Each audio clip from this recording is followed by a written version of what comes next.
Olá, o Fala Pelais desse sábado, com nossos convidados, Dr. Birajara Martinelli e doutora Marta. Tudo bem com vocês? Tudo ótimo, Pelais. Fiquei feliz de ter esse convite de vocês, a presença de vocês aqui, ainda mais com um cirurgião prático, né? Igual você que, dona Marta, que é muito conhecida no estado do Espírito Santo. É verdade. Nós que agradecemos o convite. É um prazer estar aqui com você. Então, quando a gente recebeu o seu convite, a gente encheu de alegria por estar aqui com você nesse momento e vamos desenvolver esses assuntos que a gente tem aqui. Doutor, como que hoje a pessoa chega para fazer uma cirurgia plástica? Bom, Pelais, isso é uma pergunta bastante genérica que a gente precisa de dar uma série de explicações aí. Sim. Todo mundo pode fazer cirurgia plástica, mas elas têm que reunir um mínimo de condições de saúde, né, e física também, para poder realizar essa cirurgia. Então, a gente só realiza essa cirurgia se ela tiver com todos os exames ok. Nós só fazemos se ela estiver dentro do padrão de peso, por exemplo, aí vamos dar um ok para ela. E para finalizar, a gente vai para uma instituição de saúde, um hospital ou um hospital próprio para cirurgia plástica, onde a gente tem feito as nossas cirurgias, que ofereça segurança para todas elas. Esse tripé é o sucesso da cirurgia. Esse que o senhor comentou agora nesse momento aí, que é do peso, porque a pessoa não pode estar com peso a mais não, como que é isso? Então, a gente tem assistido nos últimos tempos um aumento considerável do peso das pacientes.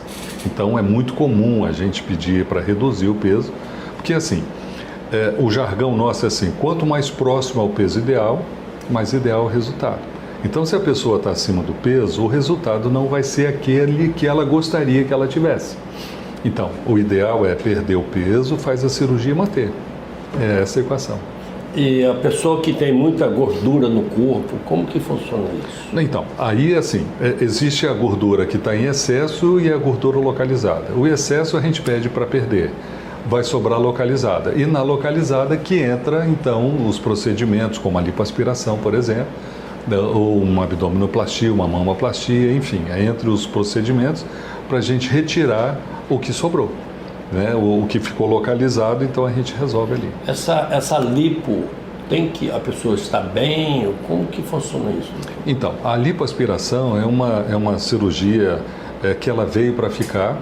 Ela foi desenvolvida lá no final dos anos 70, começo dos 80, e foi desenvolvida por um francês. Foi meio que por acaso, mas foi uma história interessante. E ela veio realmente para ficar. E ela se desenvolveu ao longo do tempo, né, tomando todas essas medidas preventivas que eu te falei, nessas precauções todas de manter o peso e tudo mais, saúde ok. E a gente assistia no final de algumas lipoaspirações uma flacidez de pele, que isso aí é igual a paciente que perde peso, a pele geralmente sobra, né? Mas tem pessoas que não querem fazer cirurgia de corte. Então a gente usa uma tecnologia hoje associada para a gente obter a retração da pele, para que o resultado fique mais satisfatório sem o corte. Veja, nada substitui o corte, mas existem algumas pacientes que elas vão se beneficiar com essa tecnologia. Tem várias no mercado, a gente usa praticamente duas e os resultados têm sido bem animadores. Esse que o senhor comentou aí agora do corte, ele leva quanto tempo para sair a marca assim na pessoa? Então, é da pessoa ou da cirurgia? Então, são de ambos, mas a reação aos pontos, isso é individual, né, de cada pessoa. Existe todo um processo que a pessoa passa pela cicatrização e a gente tem que fazer a atuação em cima disso aí, dessas cicatrizes, a gente tem que cuidar delas para minimizar o resultado lá na frente. Mas veja uma coisa, eu gostei da sua pergunta porque toda mulher, por exemplo, que fez uma cesárea sabe que eu vou dizer isso. Uma vez cicatriz, sempre cicatriz. Então a gente coloca a cicatriz em locais escondidos ou a gente cuida da cicatriz para ela ficar minimamente visível. O senhor comentou um negócio aí, tá interessante. A pessoa está grávida, teve o filho, fez a cirurgia. E se voltar a ficar grávida de novo, como que desenvolve normal? Desenvolve normal, isso é muito comum. O paciente fez uma cirurgia de abdominoplastia, por exemplo, Sim. ou de mamoplastia depois de um parto, né? E ela engravida de novo. E algumas pacientes até mantêm o resultado, às vezes de uma abdominoplastia, mesmo indo e voltando, mas enfim, uma gravidez vai atrapalhar todo o serviço que a gente fez, então faz de novo. Aí tem que fazer a mesma cirurgia de novo. Cada caso é um caso, mas se tiver que refazer, refazemos, sem problema. E a cirurgia de seios, o senhor também? Sim, então, essa é uma das cirurgias clássicas, né, da cirurgia plástica, que é a redução da mama, né? Às vezes podemos fazer só redução pura e simplesmente, ou elevação dos tecidos que estão flácidos, caídos. Se a pessoa tem, a paciente tem um tecido mamário suficiente, a gente usa a própria mama dela para dar sustentação. Tem algumas pacientes que precisam do implante da prótese, né, nas mamas, e tem aqueles casos que é só um implante de prótese para aumentar as mamas. Então, no universo da mamoplastia é isso aí. Tem os casos de reconstrução, mas a gente não faz, tem os colegas que fazem, então esse é o universo da mamoplastia. Esse da mama mesmo dura quanto tempo? Como que é isso? Tem que modificar ou não? A pessoa coloca hoje, é 1 ano, 2 anos? Como que é isso? Então, se hoje as tecnologias, né, como tem na lipoaspiração, né, as tecnologias que vieram para ficar, também tem as próteses que elas evoluíram muito com o tempo. Antigamente a prótese era aquela de 10 anos que tinha que trocar. Essa de hoje, ela não precisa mais dessa troca. Porém, é um produto e a gente tem que estar sempre acompanhando. Então, ela pode durar 10, 15, 20 anos ou mais.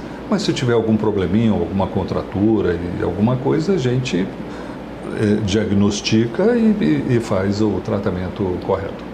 Essa cirurgia, o senhor preparando, são quantas pessoas que trabalham com o senhor? Então, dentro da sala cirúrgica tem o anestesista, tem uma enfermeira circulante, que a gente chama, e junto comigo trabalham 3 cirurgiões plásticos, são 2 cirurgiãs e 1 cirurgião, e mais 2 instrumentadoras. Então a equipe é desse porte. Pelo tamanho desse porte, a gente consegue otimizar as cirurgias em tempo, né?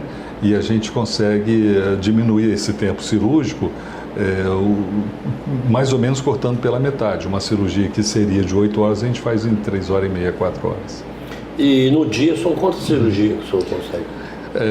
Geralmente a gente faz uma pela manhã, uma paciente pela manhã, mas às vezes podemos fazer 2 ou 3. Por exemplo, sexta-feira eu não faço consultório à tarde. Então, se tiver cirurgia naquele dia, a gente vai fazendo até o fim da tarde. Nós somos treinados para isso. Muita gente pergunta, mas você está morto de cansado? Não, a gente é treinado para isso. Então, a gente fica em pé 4, 5, 6 horas, isso para a gente é normal. Isso que eu ia perguntar ao senhor, você fica em pé o tempo todo? Às vezes, dependendo de um determinado momento da cirurgia, a gente senta um pouquinho, mas geralmente são, acho que no máximo 5 minutos. No máximo, depois levanta e continua. E depois que a pessoa sai daquela cirurgia, quanto tempo que ela tem que fazer o tratamento para ela ficar tranquila? Então, isso tudo é um processo depois, né? E para mim essa é a parte mais importante, que é o pós-operatório.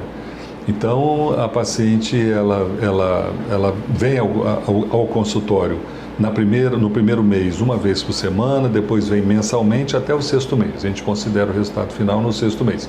Tem umas pacientes que vão um pouco mais além. E a gente considera o resultado final. Tem uma ou outra que às vezes precisa de um refinamento, às vezes uma cicatriz que ficou mais grossinha e tal. Então esse refinamento a gente só faz depois do 6º mês e faz o refinamento e encerra o processo. E logo nessa altura, a pessoa com a cirurgia, ele pode pegar sol, alguma coisa? Como que funciona isso? Então, essa é um paradoxo, né? Agora esse fim de ano e começo do outro, que é onde começa o verão, hoje virou alta temporada. Né? Então as pessoas antigamente faziam a cirurgia para ir para o verão. Hoje muita gente não quer ir mais tomar sol, né? E aproveita esse período de férias escolares para fazer a cirurgia e muita gente realmente não vai para o sol. Mas tem muita gente que gosta. Eu, por exemplo, adoro ir para o sol, eu necessito de um sol. Então a gente pede para ficar sem banho de sol aproximadamente de 2 a 3 meses. Então quem faz cirurgia agora em dezembro, janeiro, esse verão fica comprometido. Mas veja, isso não implica um banho de mar nem um banho de piscina. Entende? A luz solar é que faz escurecer as cicatrizes, às vezes demora o processo de desinchação, então a gente pede para evitar.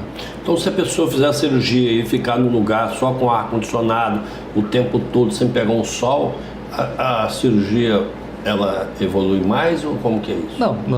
Não precisa estar dentro do ar-condicionado o tempo todo, pode ser no meio ambiente. Sim. Mas o sol escurece a cicatriz, então assim, quem evita tem uma cicatrização melhor do que quem pegou o sol, entendeu?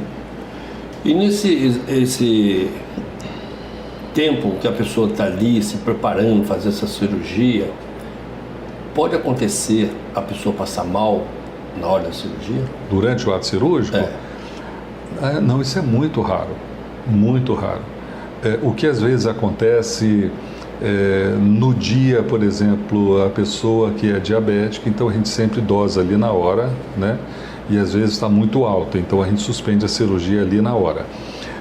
Tem algumas pessoas que têm asma brônquica, né? Então às vezes ela faz o estresse cirúrgico, desencadeia esse movimento e a pessoa faz uma crise de asma, a gente suspende.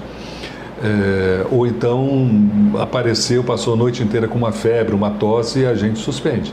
Mas assim, durante o ato ali, geralmente não acontece, porque a pessoa, como eu disse no começo, a pessoa tem que estar com os exames ok, com toda a sua saúde em dia, e, enfim. E geralmente os problemas aí não devem acontecer, não é para acontecer. Doutor Birajara, doutora Marta, nós vamos para o intervalo e já voltamos já com Fala Pelais. Não existe campanha cara, somente as derrotas têm alto preço. Meu nome é Wander Gadita, trabalho com marketing político e comunicação eleitoral. Quem não sabe porque perdeu, nunca vai saber como ganhar. Uma campanha não se ganha pedindo voto, mas conquistando pessoas. 12 meses de foco, planejamento e trabalho inteligente podem te colocar 4 anos à frente do seu maior adversário. Vem falar com a gente. Olá pessoal, nós estamos aqui na Ortoclínica Salute, uma clínica em Cariacica, especializada em atendimento médico e reabilitação. Não é, doutor Fernando? Isso mesmo, nós estamos aqui próximo ao Meridional e à Prefeitura de Cariacica. Nossa especialidade é você.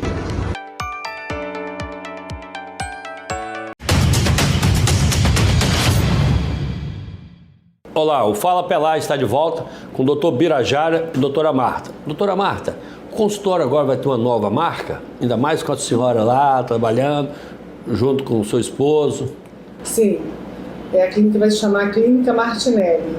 Com a minha chegada, a gente resolveu mudar o nome da clínica, para ampliar os horizontes, para convidar outros médicos, outras especialidades. Esse é o nosso intuito. Porque hoje a clínica só funciona com cirurgia plástica. Só cirurgia plástica, isso, né? E a minha sala também já está montada com ultrassonografia.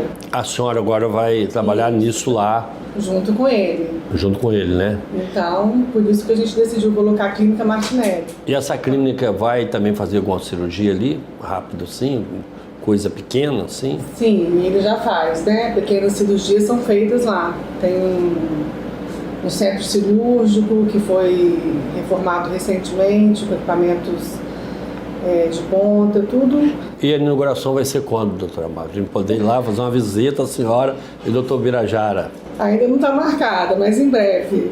Sim. Doutor Birajara, o senhor faz cirurgia também de rosto, essas coisas? Como que funciona isso? Então, essa para mim, é a cirurgia que vem coroar a experiência de um cirurgião.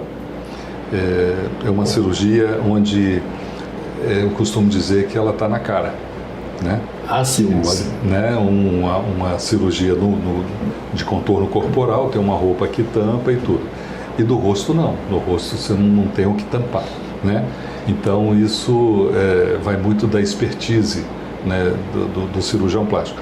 Mas hoje a gente está fazendo uma técnica ultramoderna que chama Deep Plane, né, que isso quer dizer planos profundos, né, que é o full face, a face total, que a gente mexe realmente em toda a face. E a gente tem dado uma atenção especial ao pescoço, que antigamente, nas outras técnicas, não se olhava muito para o pescoço. Hoje a gente vai nas estruturas profundas, a nível de glândula, de musculatura profunda, as gorduras que ficam por ali. Então a gente tem feito esse tratamento para devolver o contorno da mandíbula, né, e devolver a jovialidade para quem está fazendo, tanto o homem quanto a mulher. Que o pescoço não mexia em pescoço. Agora já vai começar a mexer em pescoço. Então, mexia-se sim, mas superficialmente.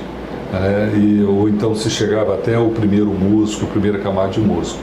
Hoje se chega na segunda, na terceira camada de músculo, onde são feito o tratamento específico dessa musculatura, no sentido de devolver toda a angulação do pescoço, né, e a sobra de pele, enfim.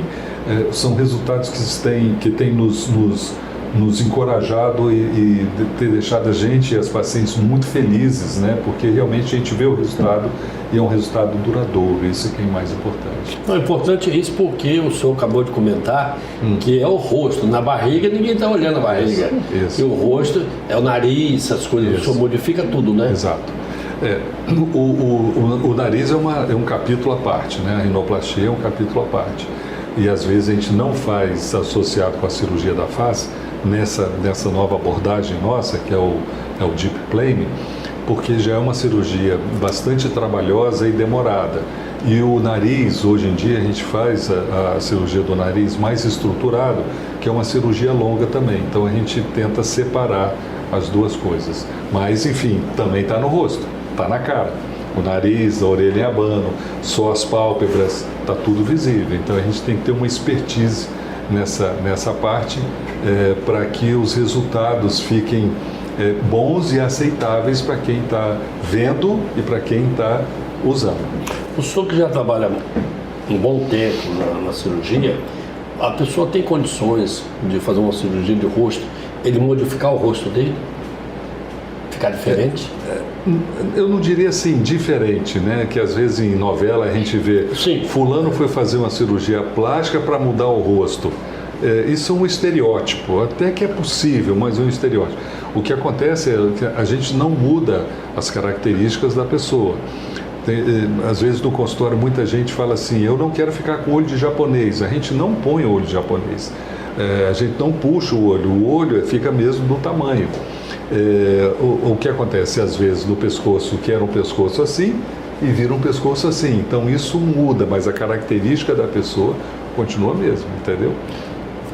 Já que nós estamos comentando sobre cirurgia, passou há pouco tempo uma moça que fez uma cirurgia e veio a falecer. Como que é isso, doutor? Então, isso foi uma fatalidade, né? Sim. Porque até onde a gente sabe, é um cirurgião renomado, estava dentro de um hospital que oferecia segurança e ali houve algum problema durante a cirurgia, né, que essa paciente veio a falecer. Eu não teria capacidade hoje de dizer exatamente o que aconteceu intraoperatório, porque eu não tive acesso, né? Então, assim, eu não saberia te dizer, mas realmente foi uma fatalidade, né? E lamentavelmente isso acontece com quem opera, né?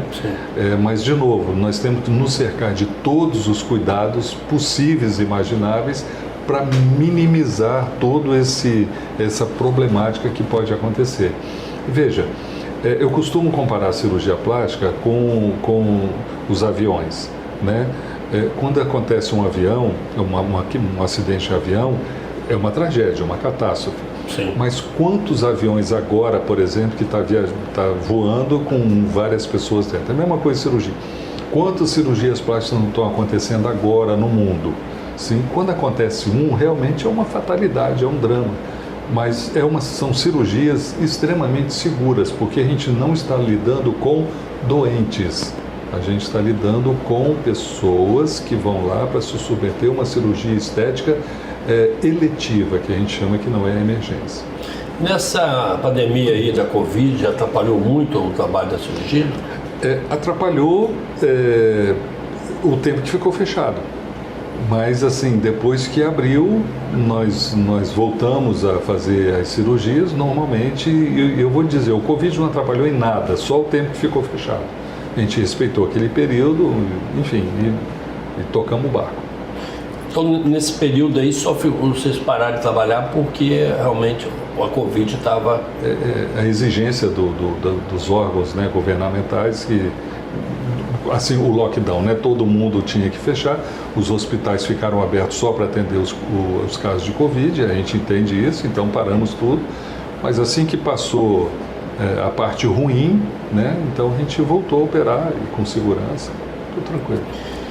E hoje, o que você pode comentar com essas pessoas que continuam fazendo cirurgia plástica? Tem várias pessoas que querem fazer cirurgia plástica, né? Uhum. Então, antigamente, muito tempo atrás, as pessoas que tinham muita renda saíam de Vitória para ir para os outros centros, Rio, São Paulo e Belo Horizonte, para se submeter às cirurgias lá.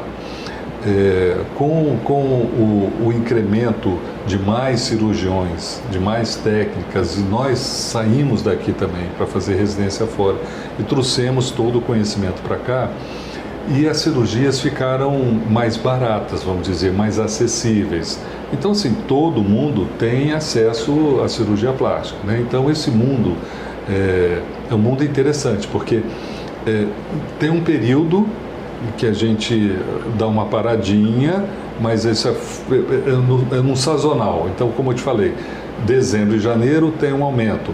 Aí, logo depois de fevereiro, do carnaval, começo de aula, diminui um pouquinho. Mas isso é sazonal, não é porque a pessoa deixou de fazer. Ela não se programou para aquela época, mas todo mundo tem acesso à cirurgia plástica. Então, a cirurgia tem idade? Como que funciona? Qual a idade que ele pode começar a fazer uma cirurgia plástica? Depende de cada caso, né? Então, vamos pegar os casos mais comuns assim na idade escolar, que é a orelha abana, nos meninos, nas meninas, né? E geralmente a gente faz essa cirurgia em torno dos 5º, 6º, 7º ano de idade, né? Então, assim, começamos cedo. Mas um outro tipo de cirurgia para implante de prótese de mama, por exemplo, ou redução de mama em adolescentes, a gente não faz até os 18 anos, que é quando a gente considera a idade adulta. Daí para frente, qualquer pessoa pode se submeter a qualquer cirurgia, desde que tenha indicação para aquela vontade que a pessoa tenha de fazer. Então, uma pessoa que tem uma sobrinha de pele, por exemplo, na barriga e nunca foi mãe e quer fazer uma abdominoplastia, não, vamos fazer uma lipoaspiração com a tecnologia para retração da pele. Ponto. Acabou. E podemos fazer essa cirurgia. A lipo, ela funciona também como? Ele tem que continuar fazendo dieta, essas coisas? Se ele fizer uma lipo, ele tem que fazer a dieta, senão ele volta de novo? Então, excelente sua pergunta. Vamos voltar lá no começo. Lembra que eu falei que quanto mais próximo ao peso ideal, mais ideal o resultado. Então a pessoa perdeu peso, fez uma lipoaspiração, tem que manter. Se ela ganha peso depois, 1 quilinho, isso não muda, mas se ganha um peso substancial, aí 8, 10, 12 quilos, então ela volta, ela comprometeu o resultado. Geralmente ela acumula onde não fez a lipo, mas se ela continuar ganhando peso, aí acumula em todos os locais. Aí vai para outros locais? No começo sim, onde não foi feito a lipo. Mas se ela continuar ganhando peso, aí aumenta em toda a parte, mesmo a parte lipada. E se ela reduzir o peso, começa a reduzir na parte lipada e depois do resto. Interessante isso. É interessante isso, eu fazer uma pergunta que as pessoas que estão nos assistindo perguntam isso aí. Uhum. Essa cirurgia mesmo que você faz, você corta essas coisas todas, ela volta, se precisar, a pessoa começar a comer, não fazer dieta, ela abre, modo de falar, cresce tudo de novo? Sim. Então fez uma mamoplastia, ganhou peso, a mama aumenta e cai. Fez uma lipoaspiração, estava no peso ideal, aumentou o peso, voltou tudo. Se fez uma cirurgia de abdômen, ganhou, a gente vê pacientes aí que ganham 15, 20 quilos e volta a ter aquele abdômen que era, não tanto como era antes, mas às vezes vai ser preciso de refazer essa cirurgia. Essa cirurgia dos seios, pessoa é nova, com 18 anos, 19 anos, fez uma cirurgia dessa. Casa, tem filhos. O leite da criança não muda. Não muda nada? Não muda. Não atrapalha em nada? Não. Quem nasceu, a mulher que nasceu para amamentar, ela vai amamentar com ou sem cirurgia. Sim? Se ela nasceu e não, para que ela tem pacientes que não dão leite de jeito nenhum, às vezes a mama aumenta muito e não consegue dar leite e tal. Essas pacientes, com cirurgia ou não vão dar o leite. Então a cirurgia não impede absolutamente nada. Não impede nada, então, da criança? Nada. E hoje é comum as pessoas procurar um cirurgião, assim, para fazer a situação financeira. Tem plano de saúde para isso? Como que funciona? Os planos de saúde, eles cobrem cirurgias ditas reconstrutoras, né? Então, uma pessoa que sofreu um acidente de carro ou de motocicleta, perdeu parte da perna, né? Então perdeu pele, substância que a gente chama. Então a gente vai lá e vai reconstruir essa parte. Então isso são consideradas cirurgias reconstrutoras cobertas pelo plano. As cirurgias estéticas não são cobertas pelo plano, porque como o nome diz, a estética é uma coisa muito pessoal, é o desejo da pessoa. Então aí a pessoa tem que ser às custas do próprio bolso. Então, a partir do momento que ele sofreu um acidente, ele pode procurar um cirurgião que tiver um plano de saúde, aquilo ali vai ser tudo pago. Exato. Se é reconstrutora e ele está dentro do plano, está regulamentado bonitinho, o plano cobriu, acabou, o plano faz tudo. Doutor Birajara? Pois não. Doutora Marta, nós estamos chegando já no final do Fala Pelais, e é muito rápido, não só passa rápido ainda nada. E vocês deixarem as considerações, como achar vocês, uma localidade, essas coisas todas, telefone. Nós estamos na Enseada, uma localização excelente, com uma estrutura montada para receber nossos pacientes com todo carinho, com todo acolhimento e uma medicina humanizada, individualizada. Esse é o nosso objetivo. Então, a gente está na Enseada, conforme ela falou, perto do Centrocor, né, só para dar um posicionamento, né? Nós estamos terminando o site novo da Clínica Martinelli e a Clínica Martinelli ainda não tem o Instagram. Tem o Instagram nosso, tem o meu e o dela, mas logo a gente vai ter o Instagram também da Clínica Martinelli, né? E de novo, ela fica ali na Enseada, numa posição privilegiada. E uma coisa importante, nós temos estacionamento privativo, porque ali, depois que foram algumas empresas para ali, é difícil conseguir o estacionamento. Então a gente tem um estacionamento privativo, isso para a gente não é problema. Ninguém toma multa mais ali, então? Rapaz, quem tomou uma outro dia fui eu, que eu parei rapidamente na frente para fazer um negócio. Quando eu voltei, o cara me multou. Eu falei, rapaz, eu sou aqui. Ele falou, mas você aqui fora é igual um outro qualquer. Eu falei, tá, desculpa aí. Doutor Birajara, Pois Marta, muito obrigado. O Fala Pelais fica por aqui. Até semana que vem.